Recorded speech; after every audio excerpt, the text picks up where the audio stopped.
All right, Business Ventures Podcast, Season 1, Episode 1. And I've got our boy Nick Peret here. Let's go. And if you don't know Nick Peret, I don't know how you don't know Nick Peret, but Nick Peret is exactly who we want to start interviewing on this podcast. Nick Peret comes from the Midwest. He's got a background. He started out in Texas, then went headfirst into the storm restoration industry, made a name for himself, started a little company called Summa Media, where he was the founder, CEO. Then from there went to peakleads.io.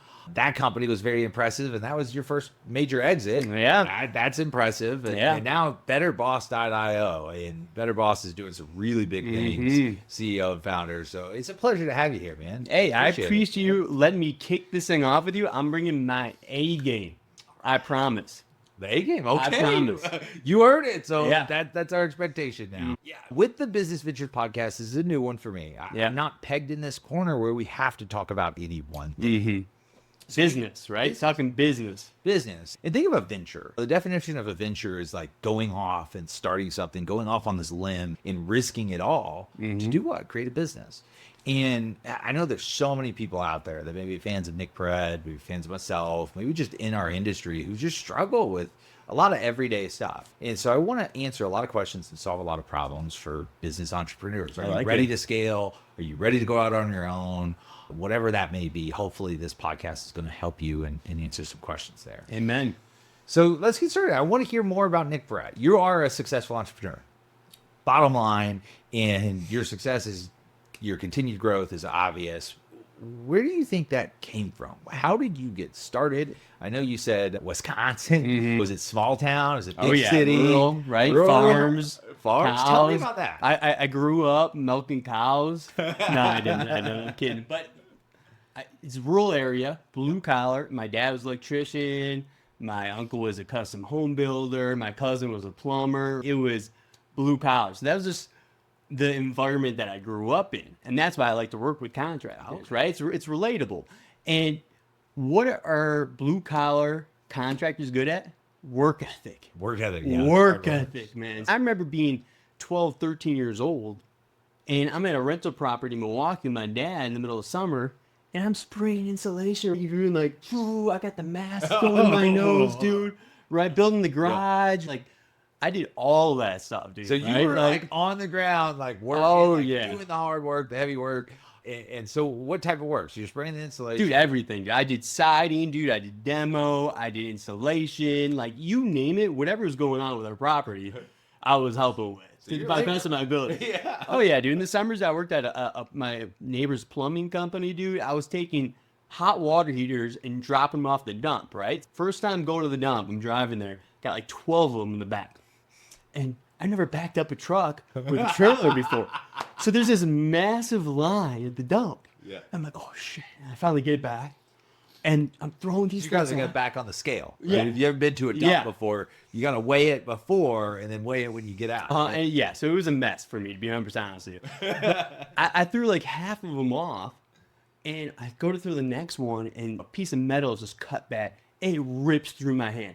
And so now, dude, I'm like 17. My hand's just gushing blood, and all these people are already pissed at me. So I tied up with a shirt, dude, and just freaking go on. That's what molded me, I think. So for you, it wasn't like, man, build the business. It was, I know work ethic. I learned work ethic from being around people that work hard. Yeah, that's interesting. It's not what I thought. Well, a lot of people start out where they're in the office of the family business, and then they see that kind of stuff.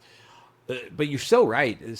Success leaves clues. Something that I see in most of the very successful people that I see is work ethic. Whether you have work ethic or not, that is a defining difference between people who are unsuccessful and who are not. Yeah. Y Combinator, right? Sam Altman, the guy who founded ChatGPT, OpenAI. He says the number one trait in entrepreneurs who are successful, right? It's not brains, it's not background, it's not any of that stuff. Great. Yeah. And I'll tell you one thing, I'm not the smartest, I'm not the most strategic, but I got the most grit. You can knock me out, and I just keep coming back. It's like a sick addiction. Yeah, I like it. I think that goes to stuff that I like to talk about as entrepreneurs. Do we just like that I think so. Right? I think so. When I was starting Better Boss, man, it was like you get done with one chapter, and it's like tearing your ACL or ending a chapter you liked, and you didn't know what you're gonna do with your life, and you're like, "What? Am I ready to just jump back in there?" Yeah. And I wasn't emotionally to just jump back in and climb the mountain of bootstrapping a company. I was not. But for some reason, I just kept jumping on the So computer. this after the exit from Peak Leads, starting Better Boss. Because when you sell the company, you lose your identity because everybody's hitting you up, you're taking calls, you're the strategy, right? And all of a sudden, it's not what do I do? What's my value now? And for some reason, I just wanted to climb the mountain again. There's just something beautiful about it. It's just like taking an idea, a vision, and every day is chipping away, maybe not seeing it, and then all of a sudden, years go by, it's holy shit. Yeah. Look at this thing. It's that pain of it. We love it for some reason, us entrepreneurs. Let's back up a little bit. Yeah. We'll touch on Better Boss and Peak Leads. What I really want to know is, okay, so you grew up, small town Wisconsin. You had all this opportunity to go into trade. Especially nowadays, people say, don't go to college, go into the trades. Yeah. Go mentor, go apprentice. You didn't. You went to college. What was that decision making like? Why did you go college versus family business? I think I spent so many weekends and so many summers doing demo work on the rental properties. We remodeled our house. We built the garage, me and my dad, that I was like, I don't want to do it. And that's what I thought contracting was in a way, right? It was just like the hard labor of it, right? I didn't really think about the business side. So for me, I've always just enjoyed business. Before I even knew what business was, it always just intrigued me. I know you're the same way, right? It's this game that you're trying to figure out and learn more. You're so curious about, right? And I've always been interested in that. So my thing was, when I go into business, be able to take those skills to complement, the family that I came from, right? Whereas what if we take these business skills that I had an opportunity to learn and implement for contractors like my family members? Yeah, that makes sense. We're about the same age, and we didn't have the technology that you have today. And so when you thought home service, when you thought this, you see this kind of this dumbed down business, this blue collar. And so I was told a lot, go into business, get your business degree. Exactly. That's and you're going to build this industry, and you think of this complex, really important business in the skyrise, and you don't think blue collar. Yeah. Now it's total opposite. Now it's he's cool. chasing blue collar. Oh yeah, now it's cool. It's now. opportunity. Don't go to school now. You know what I mean? Yeah, don't go to school. So you're in school, and you get out of school, and you went into tech. So first I went to Milwaukee Tool. I don't want to leave out Milwaukee Tool. Okay. I still bleed red. They're the best tools out there. I don't care if I buy a screwdriver, gloves. Oh yeah, right there. I represent all day. Milwaukee Fuel, best in the biz. Basically, when I graduated college, I was like, all right, I just studied abroad 6 months in Australia. And I got the bug, right? Just new experiences, getting uncomfortable. So basically, I was like, I want a company car, and I want them to move me somewhere and pay for it. There you go. Yeah. So if you're hiring somebody, you want the best, the top talent like Nick Peret, give them a car and move them somewhere nice. But man, it was a blast. It was me and a bunch of just dudes getting out of school who were just like testosterone sports guys. We're going to Tampa Resort. We got 500 dudes who pound our chests. Let's sell some tools, right? Like it was a great culture. It was a company that was 100 years old.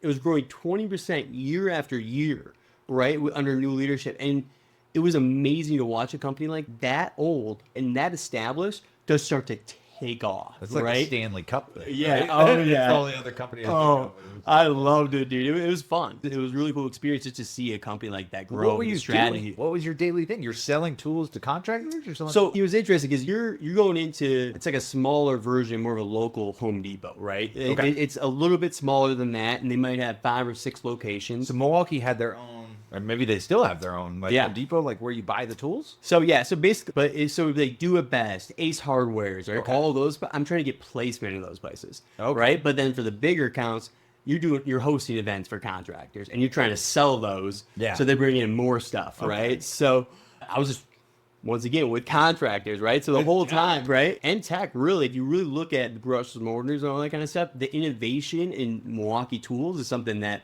I gravitated towards for sure. So I never even thought about that. I bet they had a CRM. I bet they had outreach. I bet they had all of that there. Was it pretty And you've had experience because your next one was pretty top notch when it Yeah. comes to technology.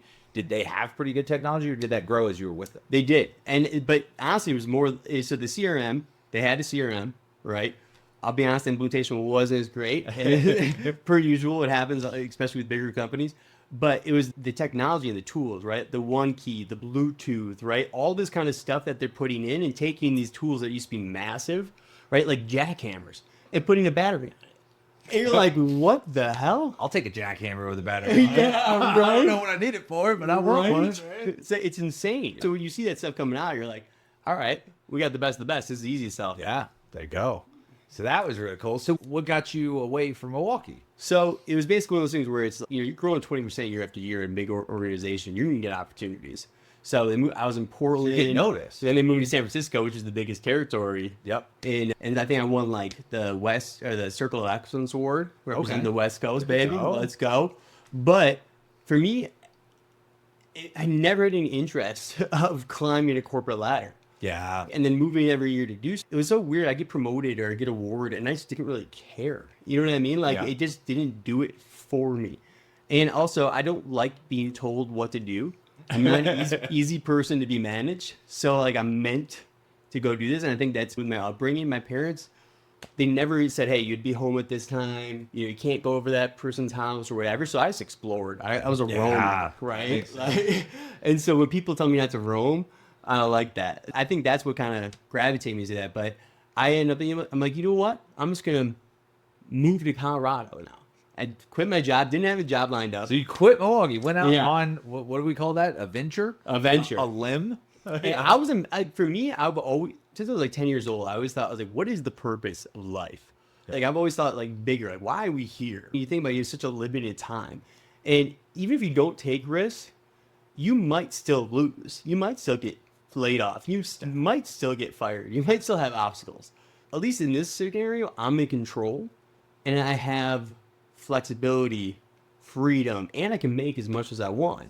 And you're young. You're single, right? You don't have any ties. No. You got a couple kids in the same. No. I'll tell you this, and we can talk about that too, is just like the process of starting a company when you're in a relationship, married, about to have a kid versus me and my boxers and my $800 a month apartment, right? Yeah, because it's a lot harder, right? Because basically what I did is I when I left Milwaukee, I was like, I want to work for a startup. That's all I cared about. I wanted to work for a startup. So I found a software company.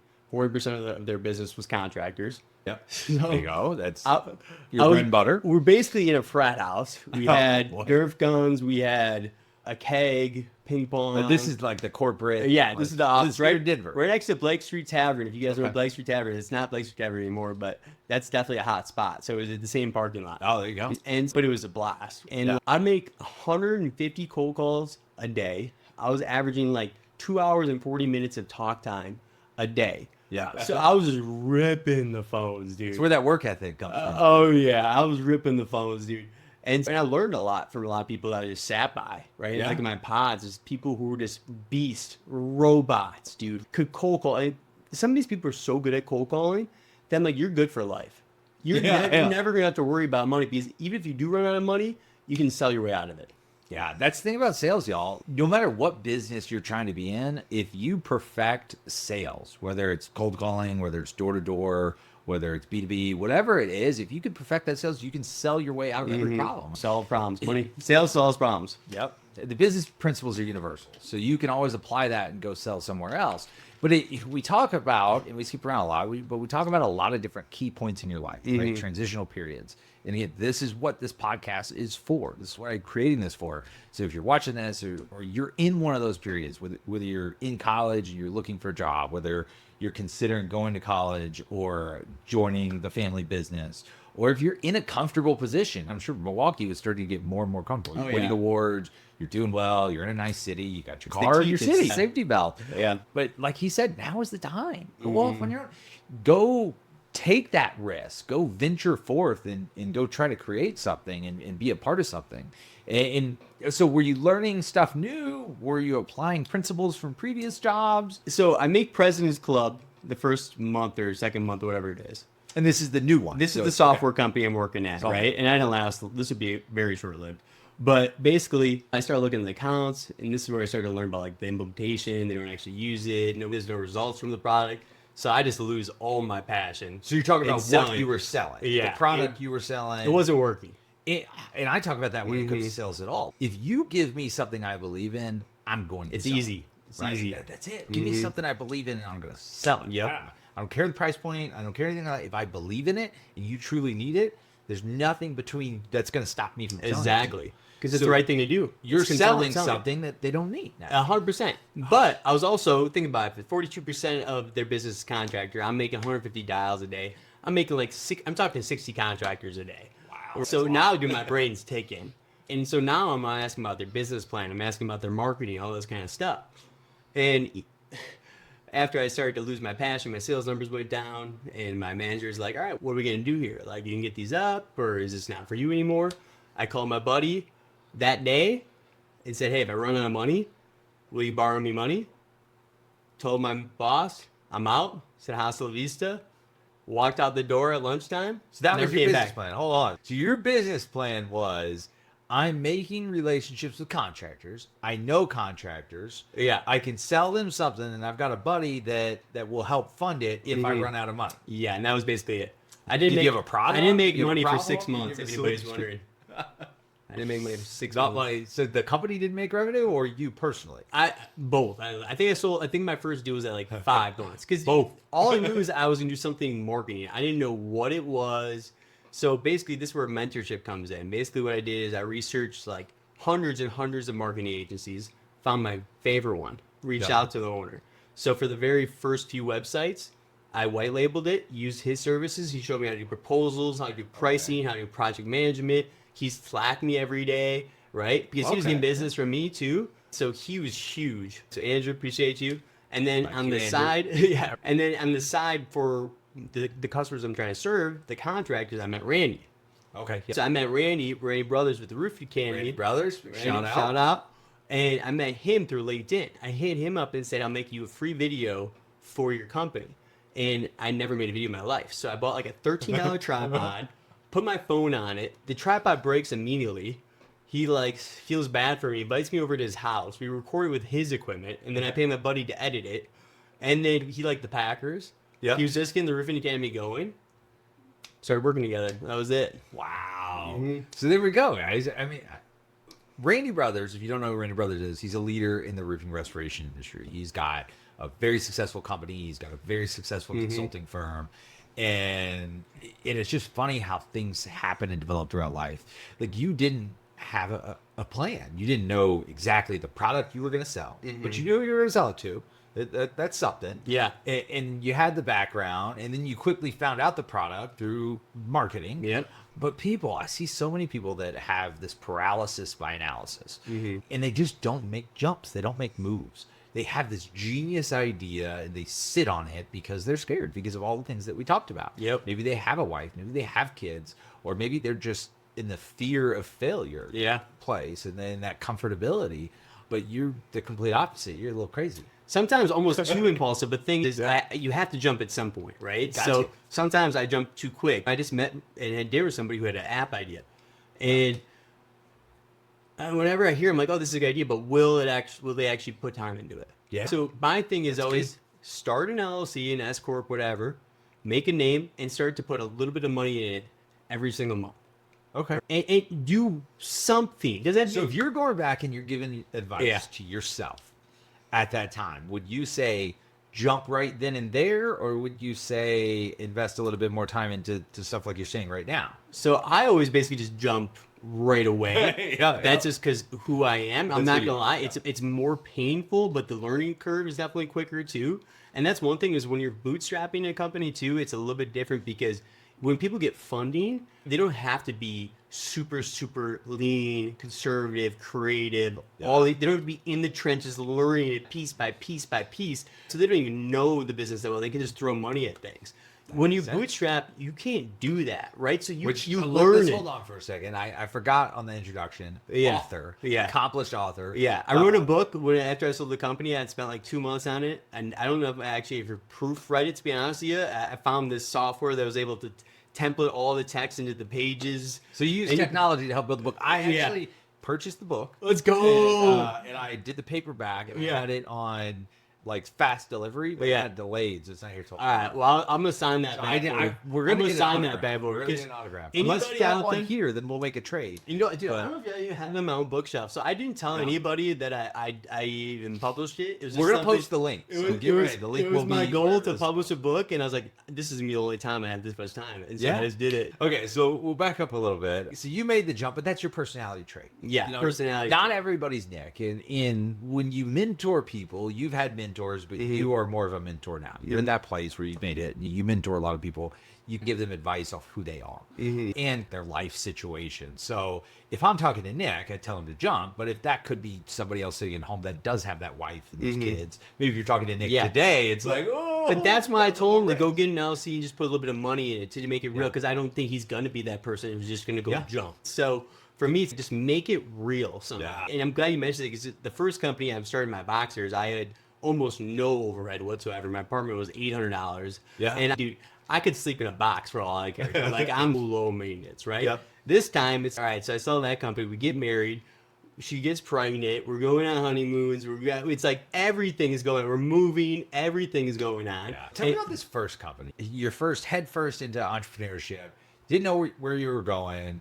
You started white label marketing, which if you're not familiar, white label marketing is a big niche in upon itself. Yeah. You make a lot of money in it. You're taking somebody else's services and just reselling it to people that you're comfortable with. Yep. Which is a good business itself. But then you started just grabbing people, right? And you made this relationship with Randy Brothers. Randy Brothers, again, amazing person. And how did it develop into a business? And into that business. And then I know you had a switch and name change, so we'll focus on the first business now. I would say it was interesting because the Roofing Academy and then Summa Media, which became Peak Leads when we started to specialize specifically in lead generation. Yeah. They were both basically starting from zero at the same time.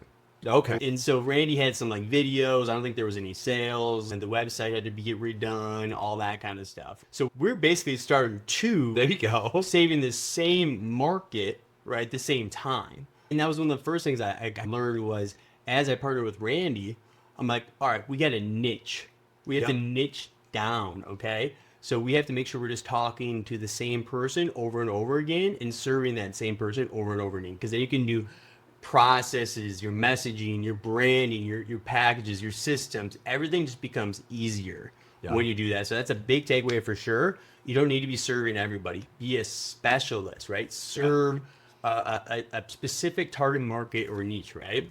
So that's the biggest thing. But what we did is we went to Louisiana, we went to New Orleans for a conference, and we saw Gary Vee. We saw Gary Vee, right? We met up at the airport afterwards. He talked to us. Cool dude. And that's when we started the podcast. So we started the Start Build Grow show, which I think Randy's on episode 300 or something like that. It's crazy. And so we just started doing that every single week. And so we started having, I love collaborative marketing, like what we're doing right now, where you're able to take the networks, the audience of both people and collaborate. Yeah. And so we're bringing in industry leaders left and right. And so it's your audience. Yeah. My audience, and then the other guests. So he had a podcast where it's two hosts, himself and Randy Brothers, and so they're being put in front of all these. And we just share it to every Facebook group. We share it out. We're email blasting it. What year is this? Man, that was like 7 years ago, maybe? 7 years ago, so what, 2018? Yeah, something like that, maybe, yeah. I mean, I asked that question because podcasts, I don't think I was aware of podcasts until definitely post-COVID. And I still struggle watching and stuff because I have a very low attention span. I listen and stuff, but I really love the reels. For me, the short videos is what makes podcasts watchable for me because now I can digest it faster. But there was a lot of podcasts back then. It just wasn't as popular. So you guys start this podcast, and this has helped growing both of the businesses at the same time. Yeah, exactly. So it was cool. It's like we built out a learning management system for the Roofing Academy. So we built out all the videos, the content, the website, you name it, right? All that. Then we started doing the podcast. And the podcast was to really push the Roofing Academy, right? So I always try to push the Roofing Academy through that. But what happened is, as me and Randy became closer as partners, right, we started to get more entwined. It was one of those things where, hey, we're serving the same exact customer, and they might have both needs. And so now it's, hey, we're going to help you out on this side, but we're also going to help you on the lead generation side too. Yep. And they're already working with us. They already trust us. There's already a mojo, if you will, right? And so also now we're like double dipping, if you will. Yeah. And then from there, we're going to teach you how to run your business, but then we're going to turn around and market it. And Summa Media at this time was still a very wide marketing Very company. wide, yeah. So you would handle lots because marketing is so many things. It's right? huge. Marketing, to say marketing Business development, content, design, SEO. You know what I mean? It's like Google ads, Facebook ads. It's like it's you're a nonstop. couple years into the business, or a few years, or where you at? Yeah, so yeah, we're probably like a few years in at this point, and it started to really take off.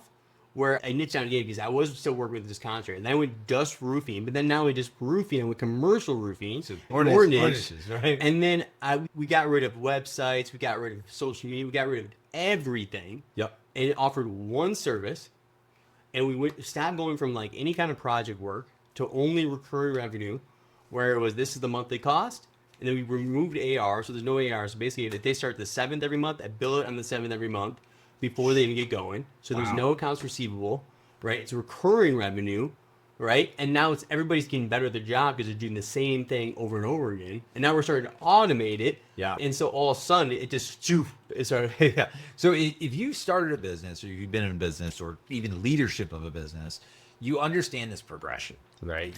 How I don't know very many businesses that start out and they end up the same way that they start. You had this business model and this business idea of selling this one thing, but over the years you pivoted. Yeah. And to me, that is another key trait. We talk about work ethic, the ability to pivot, right? It's seeing that speed bump or that roadblock and taking a curve instead of stopping and saying, oh, this isn't working. So kudos, hats off. But I'll tell you this though, it is maneuvering and changing course a little bit, but at the same time, I'll say this: I built like a slide deck business plan that I presented to everybody who was involved in our businesses, right? And we met up in Lincoln, Nebraska, and I remember just going through it. I like Lincoln actually; it's a clean city. I like it. And I'll look at it every couple of years. I'll pull it out of the closet, right? Because I don't want to throw it away. And it's still, the fundamentals and the foundations are still very on brand to where we end up going. So that's what's going to be my next question. Is, did you ever think or even have a thought in your head that's where you would have been? Because it ended up selling commercial leads, right? It's a lead generation. And you rebranded it and all that kind of stuff, right? Yeah. We'll get into that. I don't want to skip ahead for you. Yeah. But from start to finish, did you ever know what that was going to be beforehand, or did you just find out along the way? I think it's like the shadow of it, right? The vision is still the direction. And I think it's still that important. Like the key people, like our strengths, like everything that I went into that business plan, the skeleton is still good. Yeah. It's just, we just cut some stuff out. You know what I mean? And there's nothing wrong with that. Business principles are universal. So you have your core offer, you have your other offers, your value ladder, you have all these things. And just because your core offer or your entire value ladder is something when you start, doesn't mean that you may go have a different core offer, but you still have the same fundamental business that produces, that sales, that implementation, marketing process, all of that. Yeah. But you did decide to rebrand. So walk us through that. So the rebrand was basically just going all in on it, right? Because when you're doing marketing, you're doing everything.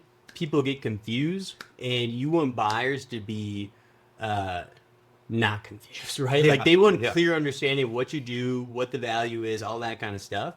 So I just simplified everything. I'm like, the name needs to match what we're doing, and we're just going to package up that one system, and that's all we're going to do. So I just basically just cut the fat, right? And that's what I like to always do. So basically, whenever I start a business, I was build this big website. It's like 12 pages, and it's like all this content is BS. It's not even real because none of it's actually happened yet. Yeah. And then 6 months in, I redo it, and then it's pretty close to where we need to go because I take that hands-on experience and I adjust the story to match that. Yeah. And so even my sales deck, I like to start the sales deck. I don't even know the pitch yet. It's like I have to get everything out of my brain. I just throw it all out there, and then I just cut. It's everything. It's like my docs. It's my sales presentations. The web. I start to just cut the fat. Just cut the fat. But get it out there.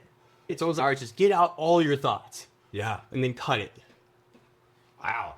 It's funny because this is about where Allen comes into the picture too. This is about where our friendship started as well. We met in Oklahoma. Yeah, we met in Oklahoma. Yeah. Brandon, Hail Trace put on an event. We met out there.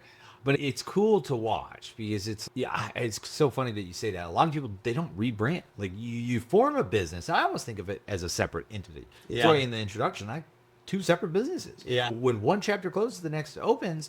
And what you did is you found your niche that you wanted to stick to. You found the perfect processes, the perfect everything, but you rebranded to tell the market that's exactly what that was, right? So you may come out with a business that's general contracting or contracting this, contracting that, and you may do a lot of different services, but eventually find that roofing is the best service. It's the most profitable. It's what you're good at. It's everything else. But you don't rebrand. So this is like a shout out to those contractors out there that are doing roofing or those contractors that are doing siding. Make sure you rebrand yourself to tell the market what it is that you do so they know. You gotta tell them. I made a lot of friends in the industry that I think were open to send me business, but I think I made it too complicated for even them. What do I do? Exactly. It's like, oh, he does marketing. And so you have to just simplify it so easy for everybody. That's the ideal situation. Yeah. It's so funny. There's multiple businesses that are still out there. Yeah. Like that. I'm not going to call you out. I'm not going to pick on you. But like vendors towards home service that I couldn't tell you exactly what they do because they do a lot of things. And it's maybe they should at least find one to lead the way. Find that core value offer that leads the way. 100%. That's my best advice. The best companies are the best at one thing. Maybe a couple, but yeah, and I think your other offers should be a pivot off of that one. 100%. Yeah. And we won't get too into it now, but we have 2 membership packages with the new company. And if I do any spin-off, it's just going to be a product, an AI product that can go hand in hand with that. Yeah. Simple. Still keep it tight. Still keep it tight. So let's talk about that. Okay, so Summa Media changes to Peak Leads. Yeah. Right? And then Peak Leads is going really well. You've got a defined offer. You've got how you're going to do it. How you're going to sell it. And then you ended up exiting. So walk us through that stage. Yeah. How did that go? I will say this. It's one of those things where you don't know what you don't know until you go through it. And so I would say this. I just talked to a roofing business broker. I just had him on the show. Claudio. Yeah, Claudio. I just had him on the show. And he just got me thinking. I'm like, man, I wish I hired somebody like that early before to plan ahead and then help me through the process. Because there's so many steps. And it takes so much longer than you would think to go through that whole process. And then also you want to plan for afterwards. So it's once you sell your identity, what's the plan next? Yeah. Because always you can go through a little bit of a midlife crisis, right? And so Quarter life, you're still young. Yeah, exactly. So I would say just start with the end in mind, right? So even if you're not thinking about selling just yet, start to plan, right? So if you're in contract, you can go meet with a broker, right? What are they looking for? And build the business to sell. Yeah. And then be like, hey, if I did sell, what would I do with all my time? Do I get real estate? What do I Are you allowed to? Is that part of the thing? Or is that part of the agreement? So those are the things that you have to think about. What if there's something you really want to do and then going through that sales process, you're not allowed to anymore because of the way that contract was written. So 100%. So it's a lot of details. So it's like anything in business. You need a good lawyer, you need a good accountant, and basically a broker of some sort, right? Makes sense. If you can go do that for a house, your business and everything, right? Yeah. There's some things in life that you've done without partners and some things with. Mm-hmm. Partnerships are something that's a big, important thing when it comes to entrepreneurship. Nobody ever wants to go off on their own. So you had Randy as this mentor partner almost to begin, and then you brought more on. Do you want to talk about that at all? I know. So for me, and I still stick with this, right? So for me, I look at business and I think, all right, why am I doing this? I get to call the shots. So I get to call who my clients are, who I want on my team, all this stuff. And if I hire a lot of my friends and family, it's like doing a big group project, right, for a living, right? Like, it's just so much more fun. And then when people see the vision and they get excited and they get bought in.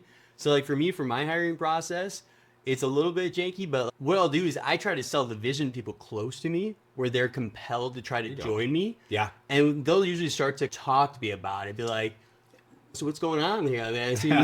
And start to inch their way in. Sometimes they can just part-time work. And also they're like, oh, this is pretty fun. Yeah. And then they quit their job and join on. Because you, like, with the startup, because I don't really care about how fast I'm growing, right? I just care about, are we going to get there? Yeah. And so for me, so you create that compelling vision, and you can attract those people, it's game over. Yeah. It's game over, Love that. dude. Yeah.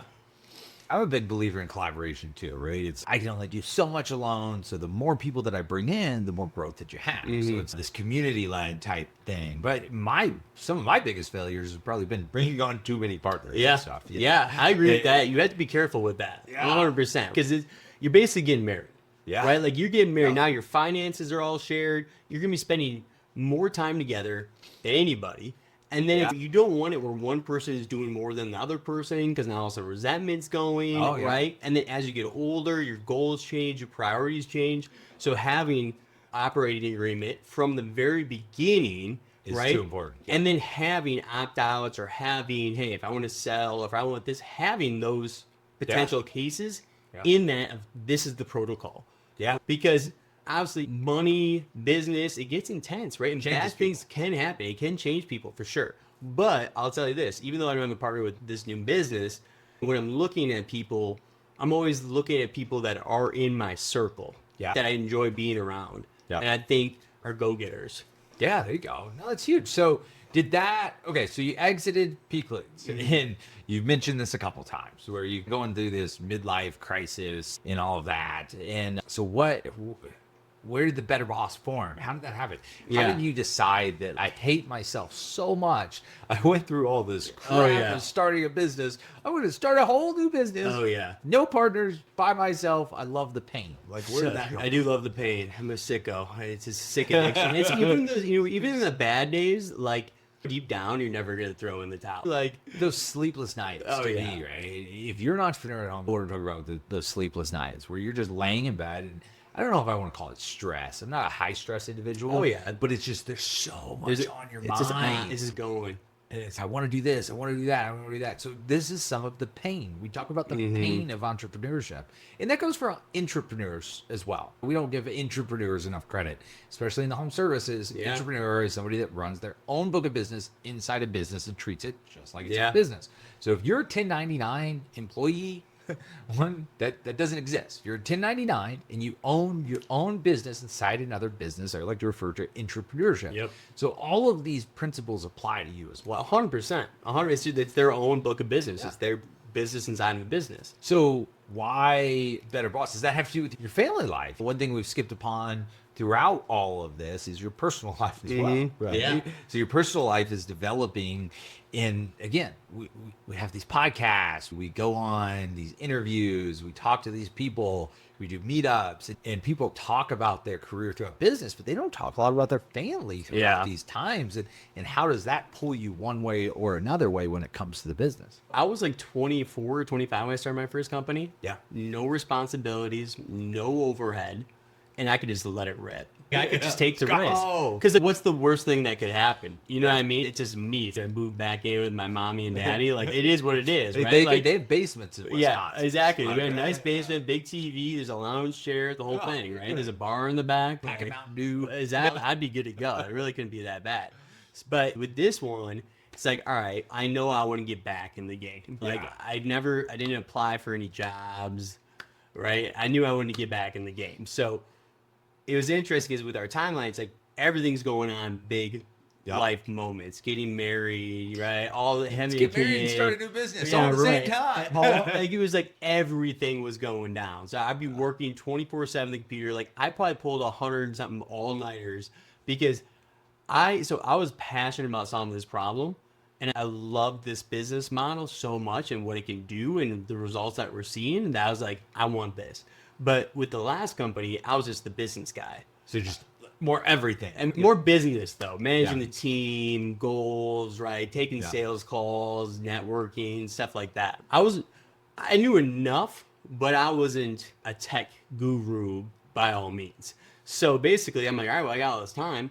I spent the first couple months writing this book. Well, that's done. Yeah. So you got to buy it. Check it out. And so now I'm like, AI basically just hit, right? And I spent the next 6 months downloading. You were like the first person to told me bro. about ChatGPT. Oh, You sent dude. it to me and you're like, I was check so this big, out. dude. I'm still like, I'm even more bullish on it. Yeah, he was showing me stuff Yeah. when I pulled up. Oh, I'm more bullish. I'm all in, All in, bro. It saved me, dude. But so I knew it was an area I wanted to solve. I know a lot of people in the contracting world don't have somebody internally who has not only the process and system knowledge, but also the tech to support their vision. Right? Because that's the biggest thing is, can you use the tech to support the vision that they want of the operation of their organization, right? And when I was at the other company, I never was able to manage the techies as good as I wanted to in terms of project management because I didn't have the knowledge of understanding what they were actually doing to hold them accountable. Okay. So with this one, I was like, you know what? I'm going to learn everything. Yeah. And then once I get to the point where I do want to hand it off, I already know this thing like the back of my hand.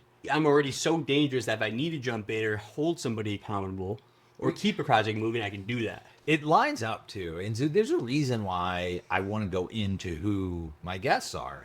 I think of personality traits, you don't like to be told what to do. Mm-hmm. And that goes to what you can't do. Yeah. There's a lot of independence in entrepreneurship.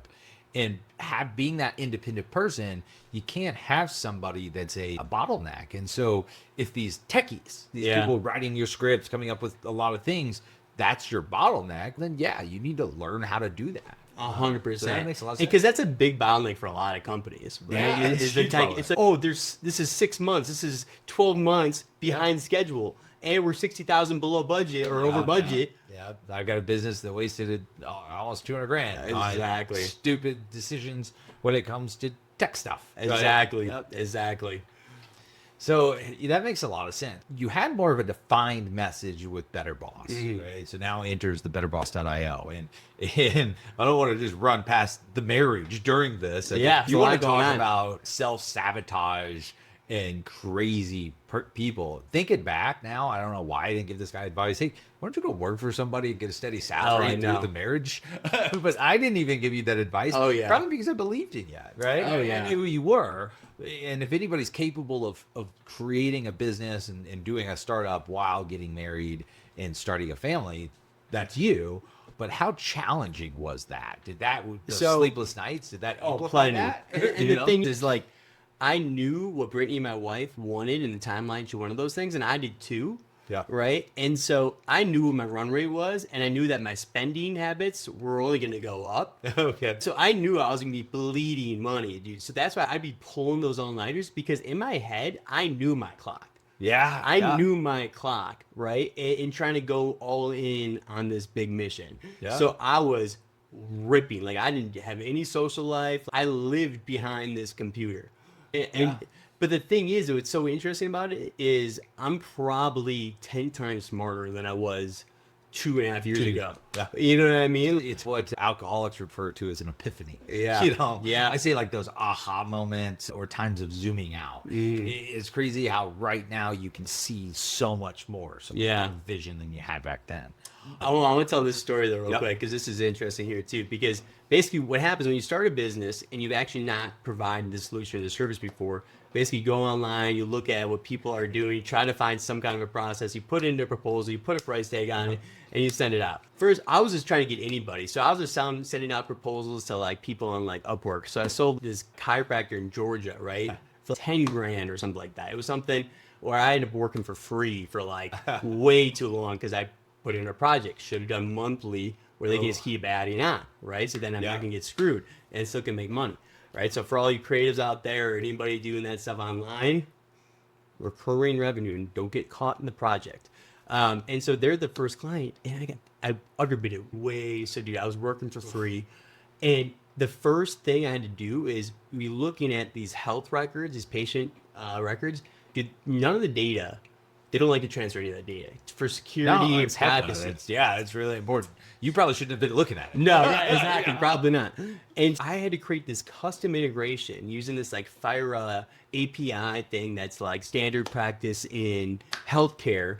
And I had to write 1,000 pages of JavaScript. And remember, I'm not making like any money. I'm like negative $20,000 at this point on this project. And I had to write this thing, and dude, it all worked. And everything connected, everything worked. Dude, I still have the review. They say, wow. They were like, we had a big vision. We didn't think we were going to be able to do it, but wow. And I still have the review screenshot it.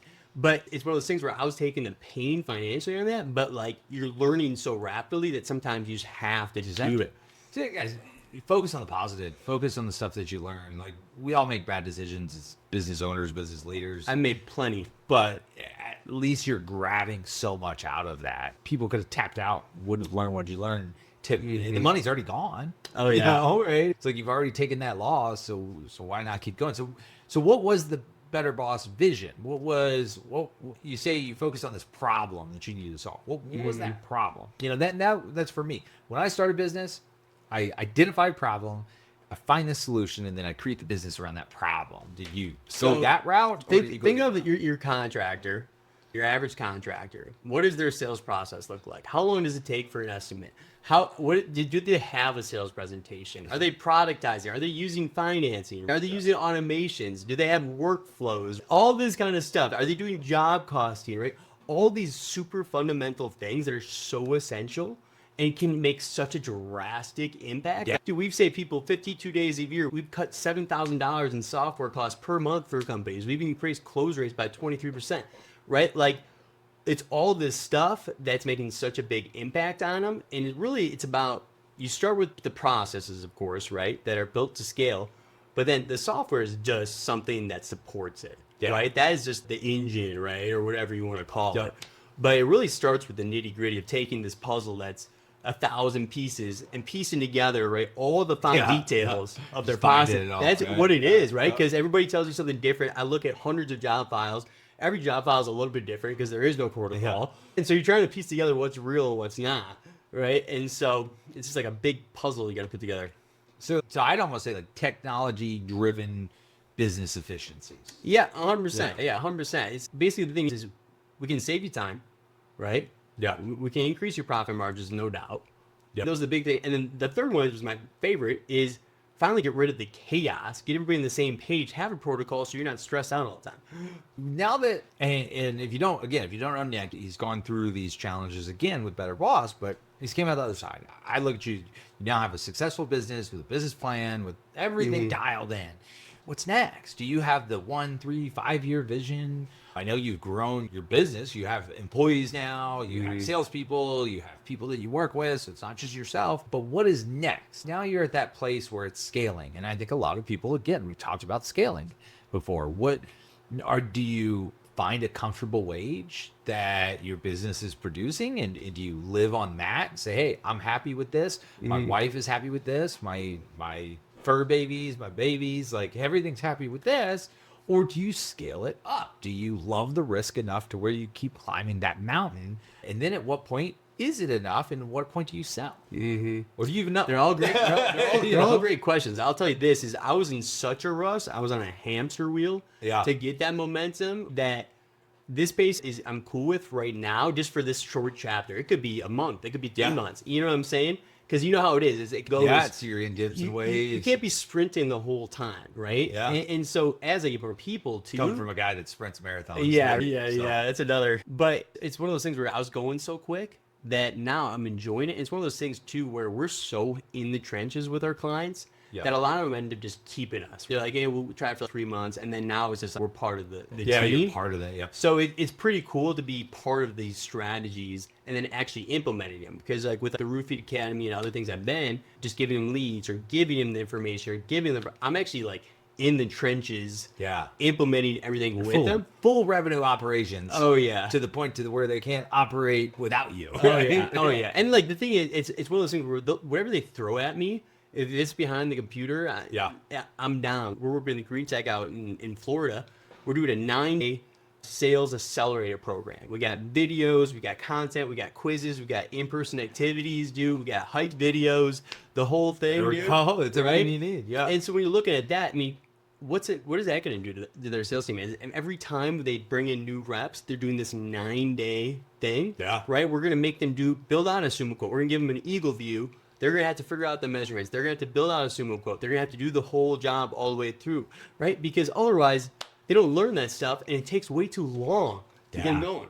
So it's just finding needs in these businesses. Yeah. Yeah. It's funny, you touched on something earlier that I really liked. It was, to me, it's scarcity versus abundance. That's like a hot where people talk about. Yeah. In entrepreneurs, we're wired differently. Some people say when you're in this moment in between and you're running on that clock and that hamster wheel and you know how much you're spending, you cut your spending. Us entrepreneurs, though, no, make more money. All right, it's Make more money. Make more money, and that's one of the best advice that I give to people that are struggling. Whether you're struggling in your own business or you're struggling in somebody else's business, maybe it's that work ethic that you're talking about. I don't know why, but if you're struggling, it's not cutting your Netflix subscription. Drinking a cup of coffee is not going to affect your business or your monthly expenditure. But what is? Go out and make more money. Work at it. People won't tell you that. I'll tell you this. So basically, I gave my first round of clients. I had it at half the price point of what it is now. Yeah. They were working me to the bone. I was making no money. So I fired all of them right before my honeymoon. Went on my honeymoon. Yeah. Yep. Came back, and for 3 months, I didn't try to sell anything. I refined everything, the packaging, the processes, the prices. I doubled the prices. I cleaned for 3-4 months. Yeah. And then I fixed it. So I had to go through that again. And I remember Brittany be like, "Are you sure you should raise the price?" Because she was worried, like, am I going to get clients? Dude, it was just boom. It just started hitting. Raise your prices. I even tell the roofers, the contractors I work with, when I hear they're giving out stuff for free or they're doing this, I'm like, don't even get in that habit. Don't do it. Don't do it. Don't do it. Yeah. That's key. People are afraid to raise their prices, but know your value. Raise your prices. Man, so much. Is there any personal stuff? One thing we didn't touch on is your health. Like, you're one of the healthiest people I know, and mentally strong, and maybe that's how you were raised. Maybe that's that work ethic. But does that have a key in what you do and how you do it, or no? It's one of those weird things where I think I'm just a little bit built different. Like, I'm okay looking stupid. I'm okay having lulls. I'm okay, especially when you're going through it. Sometimes people will yap a little bit. You'll hear the noise, right? What happens is when you're trying to go up, they're talking shit. You get up, and then they're asking you questions how you did it. And if you ever do have any kind of downfall whatsoever, they're like, "Oh, see, told you." Yeah. So don't worry about what people are saying. People will give you so much BS advice, but a lot of it is just they're too scared to do it themselves, so they're telling you to be careful. Go out, go get it. I believe.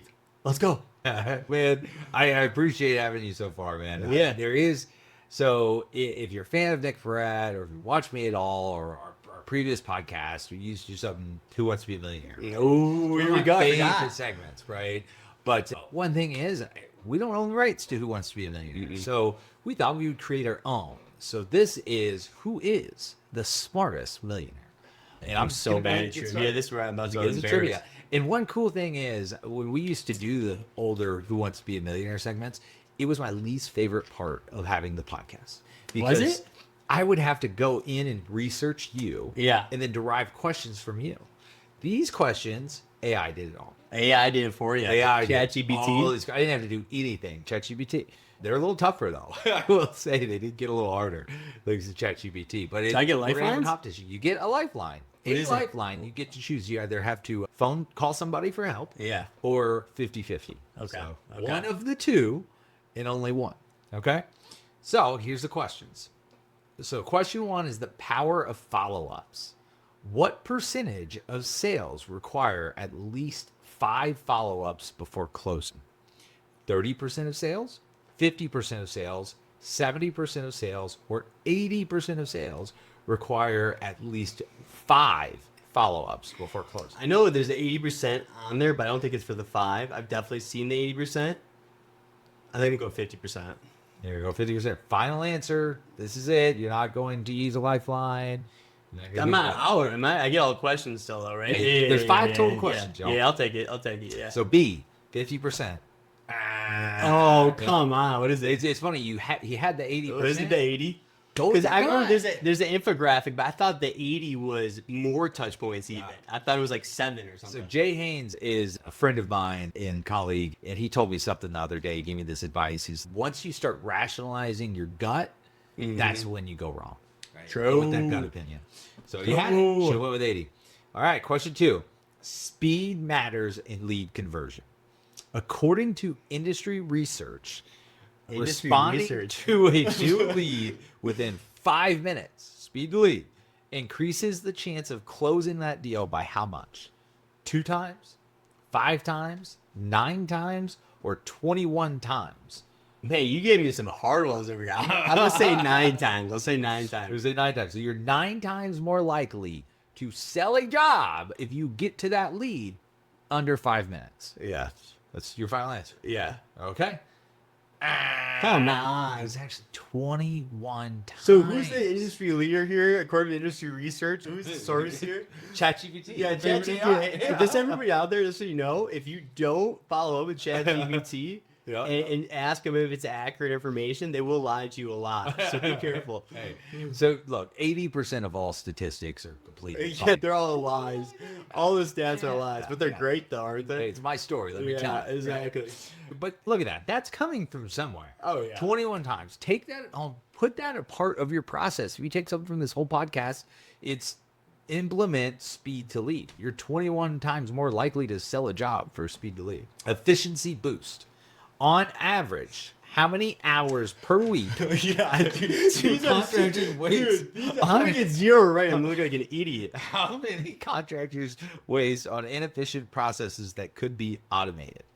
5 hours, 10 hours, 20 hours, or 30 hours wasted on average for inefficient processes.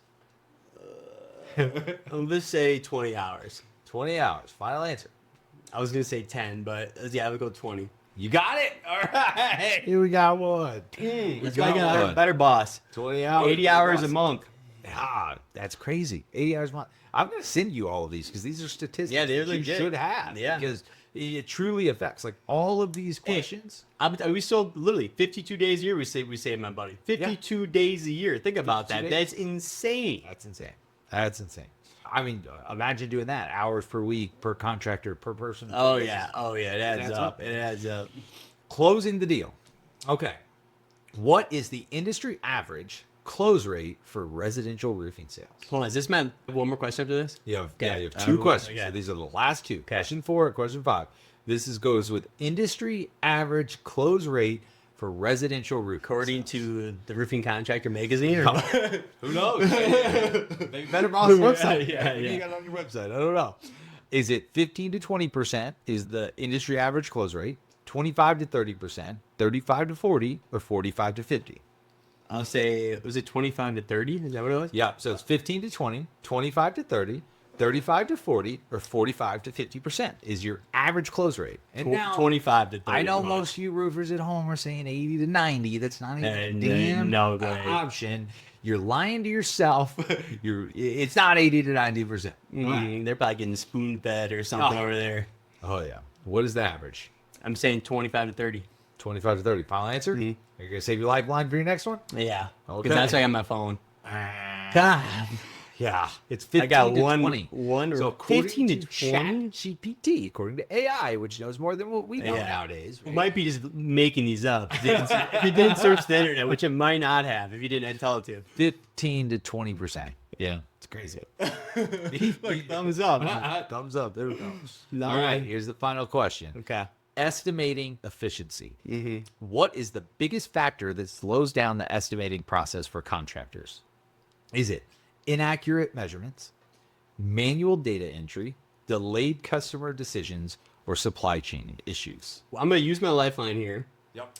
My wife just came on, we took her talents, and she's now our customer experience officer. All right. I think I'm going to call her just for, not Yeah. even to see if she gets it right, but I think we test her a little bit, get her in the roofing game. Yeah, let's see what she does, right? See what she says.